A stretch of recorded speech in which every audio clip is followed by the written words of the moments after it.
That was the best introduction I've ever gotten in my life. All right, let's do this. We'll get this to work. Okay, so I wear two hats professionally. One is that I teach public health.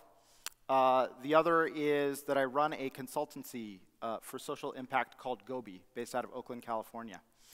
Design is what ties these two professional hats together. It's a way of working.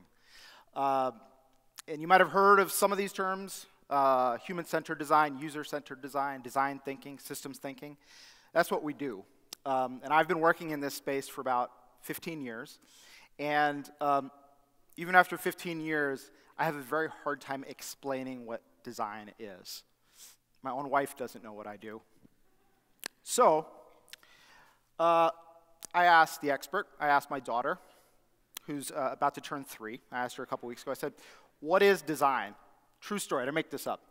She replies, "A bigger, stronger," and she pauses for emphasis, "potholder." That's her.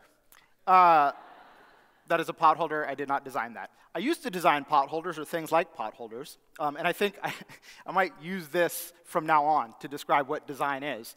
It's influencing our environment to make it better. That's all it is. So I'm a designer. I'll claim that all of us are designers.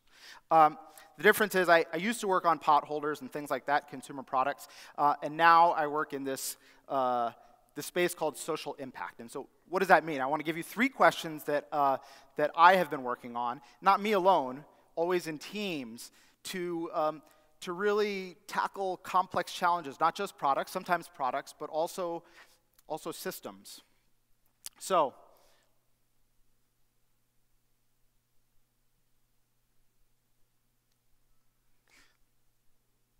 how will we end hunger in Oakland by 2020? We've just kicked this off. Audacious question, very hard to do. We're not just looking at Oakland, we're looking at our entire county, Alameda County in California, 1.6 million residents, 300,000 who have some form of persistent hunger. How are we going to end it by 2020? We don't know yet, but we're working on it.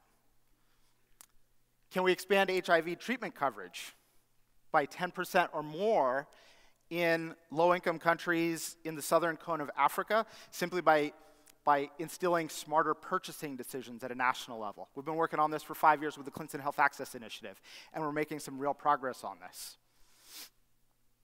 How could mobile technology transform healthcare for rural Mongolians? This is a question that I was working on probably about 7 or 8 years ago, and I want to tell you a short story about this. So I lived in Mongolia for 2 years. For those that don't know, Mongolia is a country sandwiched between China and Russian Siberia. It's very cold, as you might imagine. And part of design is understanding your customer from their perspective, understanding problems in context. And so part of my work, a big part of my work, because we're focused on rural care, was embedding myself with community health nurses all across the country, in the far west, in the mountains, in the southern desert, and in the eastern plains. And when I say embedding, it means that I actually sort of camped out and lived with these nurses and their families for 3 or 4 days at a time. In Mongolia, in rural Mongolia, and peri-urban Mongolia too, people live in what are called gers. You might know them as yurts. They're big felt tents. It's essentially a single room arrangement. And it was fine. I had done this. I'd probably spent about 100 days of my life living in gers with nurses. And they work out of their own homes. So you're not just observing and interacting with them on a professional level, you're doing so on a personal level as well. And towards the end of my time there, I was scheduled to go to a place called Sukbatar, which is in the Far East, and I was, because of how these things work in terms of policies and permissions and all these other things, it goes up to the national level and it goes to the provincial level. I had to have all these things sorted out before time. So I was going to go see this woman, and I'm going to change her name, and I hope you'll understand why in a few moments. I'm going to call her Bolorma. I was scheduled to see her in 2 weeks. This is now early October. Same time, her place is maybe 50 miles from the provincial capital. Provincial capital, to give you a sense of how sparse this country is, only has 12,000 people. So we're talking about very, very, very rural places. So 2 weeks before I'm supposed to go out there was a snowstorm. Late September, early October. The weather in Mongolia is like the weather in Colorado or Wyoming. In winter, it's winter, in summer, it's summer, but in between, you can get rapid changes in the weather. So there was a day where it was probably 60, 62 Fahrenheit, and in an afternoon, a snowstorm came in and the temperature dropped into the teens. And what happened as a result of that is there were some accidents. We shouldn't call them accidents. There were just, there were deaths. In particular, there was a group of 4 young people, kids, they're kids, 2 15-year-old boys, an 8-year-old girl, and a 10-year-old girl, and they were on their way back from school at the provincial capital to this place where I was going to meet Bolorma. And they died. All 4 of them died. I found out about a week later that the boys were related to Bolorma. One was her son, and the other was her nephew, her younger brother's son. I thought, well, this is, I mean, of course I thought it was terrible news. I thought, I don't think I should go there. I mean, there was a sense of it being inappropriate. There was a sense of it not being useful for the work. Not my first consideration, but it was one of my considerations. And I had a talk about this with the health administrators at the province level. Think of it like a state. And they talked to me, and they know all their people well. They had known this woman for a very long time. They said, you've got to go. She needs this. She needs there to be some sort of regularity in her life. I pushed back. I said, it's only been 2 weeks. And there was a selfish part of me that didn't want to go, didn't want to be there in a kind of uncomfortable setting. This is not like just visiting somebody who's had a child pass away. This is me going to their house and living with them in one room for a couple of days. But they insisted, and they said, they insisted with the reason that it would be good for her. So I went. I went for that reason. And I only stayed 2 days. She had 2 other sons, an 8-year-old and a 17-year-old. And when I went, Mongolians mourn for 49 days. It's a country that's Tibetan Buddhist amongst other religions. So they mourn for 49 days, and the way that they do that is they set up what's kind of like a little shrine at the back of the ger. So you walk in through the front door, and you see it at the very back. And I had to ask some Mongolian friends for the protocol. I'd never been in somebody's house while they were still in mourning. And made my offering, and the 8-year-old boy gave me here what you see, which is a pack of matches and a 100 tugrug note. You're supposed to burn a match and let it burn out by itself, and it is part of the culture, it's part of the ritual. And I stayed there for 2 days, and it was difficult. I'm not complaining, but it was a very difficult situation in which to be doing work. It was difficult not to cry. I was always on the verge of tears. But I didn't cry. Didn't think it would be good to be doing that, especially in front of the younger son. The younger son, this is heartbreaking.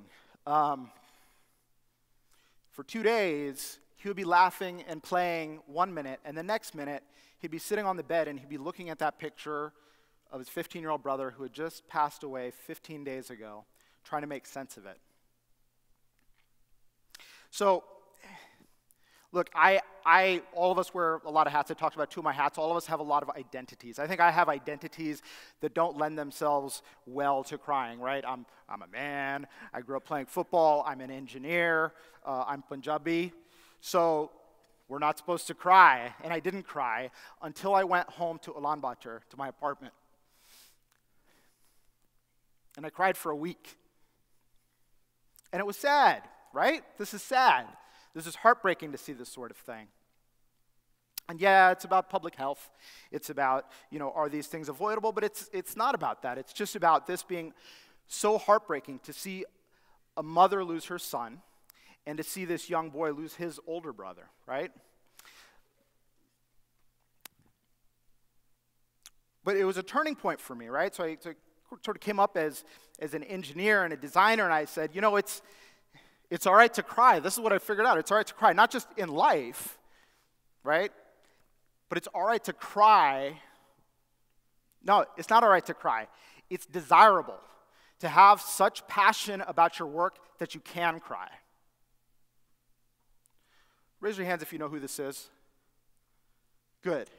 About half the room. This is Jim Valvano. He was involved in college basketball for 23 years, 4 years as a player, many years as a coach.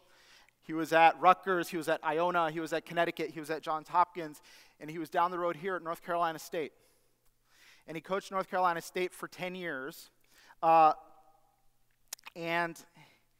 in 1983, he led North Carolina State to the championship, a win over Houston that's, I would say, the biggest upset in college basketball history, right?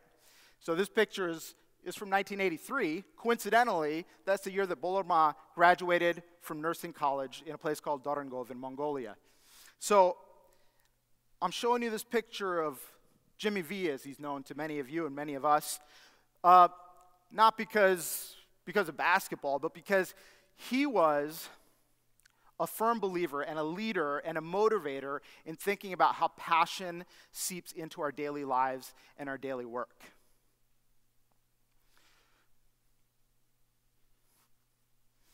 So, some of you may recognize this quote. This is from his 1993 speech at the ESPY Awards, where he received the Arthur Ashe Award for Courage. You may also know that he was afflicted with bone cancer. He passed away pretty shortly after giving this speech. This is what he said. If you laugh, you think, and you cry, that's a full day. That's a heck of a day. You do that 7 days a week, and you're going to have something special. Think about that. Where I was coming from is I had the think part. I think all of us have the think part. I think that's just human nature. And we have these other parts too, but we don't bring them to our work. I think I had the laugh part down all right too. That's maybe part of my upbringing and part of some of my training in design, but the cry piece was missing. And what I have observed is that a lot of people that are trying to impact the world in positive ways have two of these three. But we talk about passion, we're not bringing that full passion. And that's sort of my call to you guys. This is my expectation of my team at my company. This is my expectation of my students. And most importantly, this is my expectation of myself, right? That it's okay. Look, we got the think part down, but it's okay to have fun. We're working on complex social challenges. We're dealing with some really gritty issues. It's all right to have fun once in a while because it's good for creativity. And it's okay to cry. It's okay to have that level of passion because it's gonna lead to a better follow-through. So I've said you guys are designers. Look, if you're in this room, you're in this room because you think you can make the world a better place. Maybe that's what you want to do. More likely, it's what you are already doing. You can be doing it in small ways. You can be doing it in massive and big ways, right? So you're all designers, and you're all trying to make this world a better place in your own way. So my request, my challenge to you is to think about this. Like, what are you bringing? Are you bringing that thinking? Probably. Are you bringing that laughter? Are you bringing that crying? It doesn't have to be sad crying, but are you bringing so much emotion to your work, whether it's through joy, whether it's through happiness, whether it's through empathy, that you're crying, that you're on the verge of tears? If you're not, and you do want to change the world, I would challenge you to either bring that passion or find that which you are passionate about that you can do that with, right? Look, not everybody has this opportunity. Again, if you're in this room, you have a privilege to be even thinking about doing something that can impact this world in a positive way. It's not even a privilege, it's a responsibility. So think about that. Think about that responsibility and think about how you can bring this passion, really bring this passion, right? You could treat this as a checklist. And I do. And it doesn't matter if you're 19 or if you're 22 or if you're 42 or you're 62. You can do this. We can all do this, right? If you think, if you laugh, and if you cry, you can make a heck of an impact on this world. Thank you.